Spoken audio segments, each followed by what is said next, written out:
Assalamualaikum warahmatullahi wabarakatuh.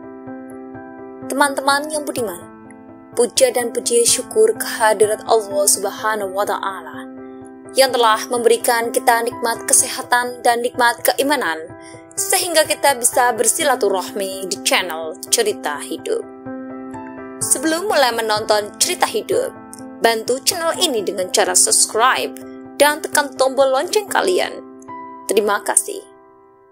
Yuk kita simak ceritanya.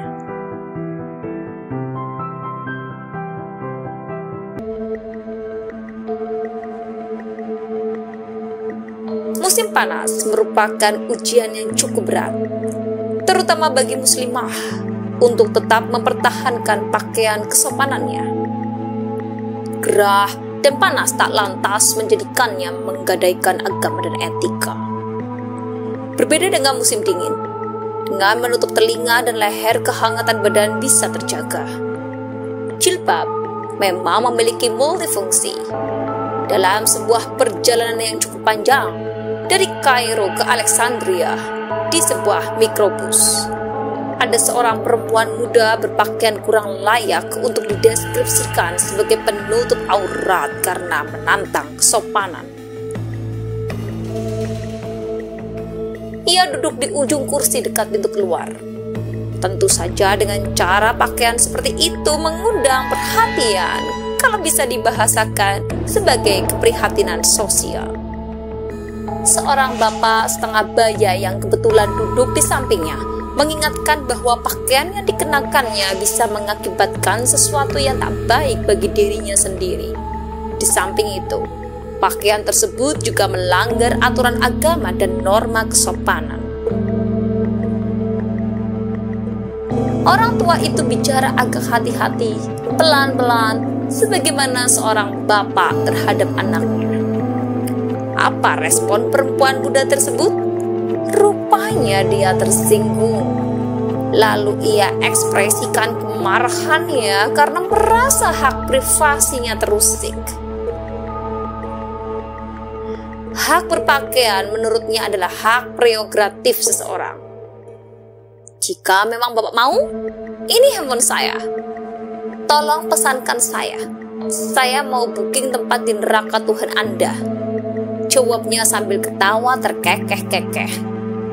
Orang tua tersebut sangat terkejut mendengar jawaban dari si gadis tersebut. Sebuah respon yang sangat formal dan frontal. Orang tua berjanggut itu hanya bisa beristighfar. Ia terus mengumandangkan kalimat-kalimat Allah.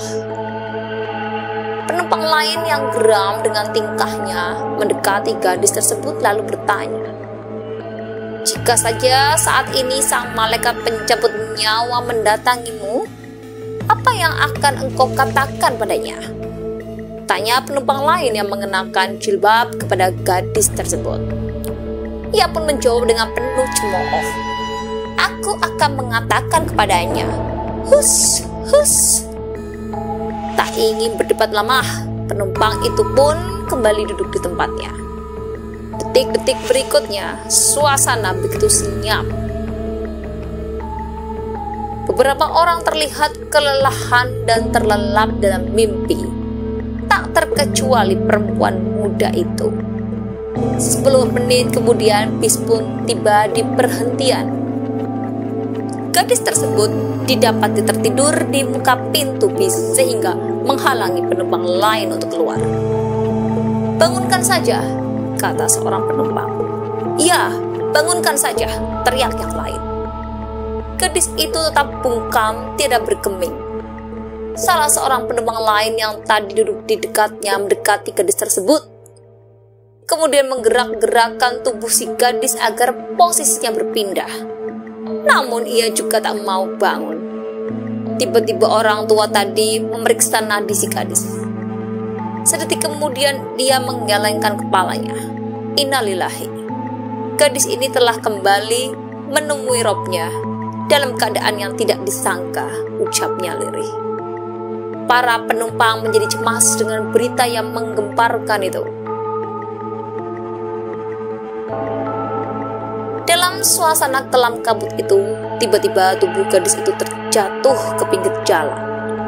Orang-orang segera berbuat untuk menyelamatkan jenazah gadis tersebut, tapi sekali lagi mereka terkejut.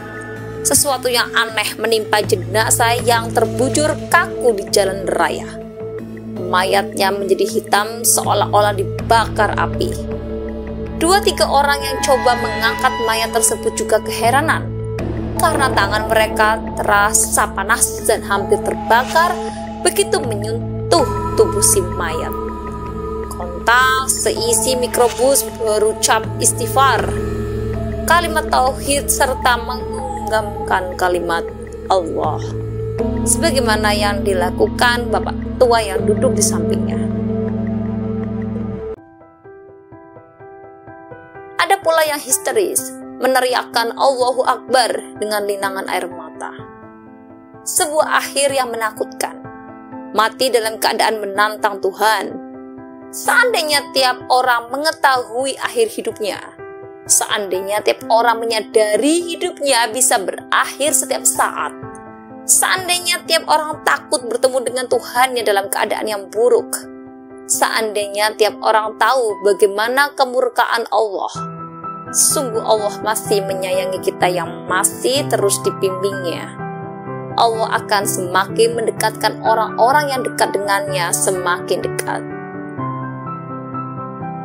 Nah, bagaimana menurut teman-teman budiman? Jangan lupa tulis pendapat kalian di kolom komentar ya. Wassalamualaikum warahmatullahi wabarakatuh.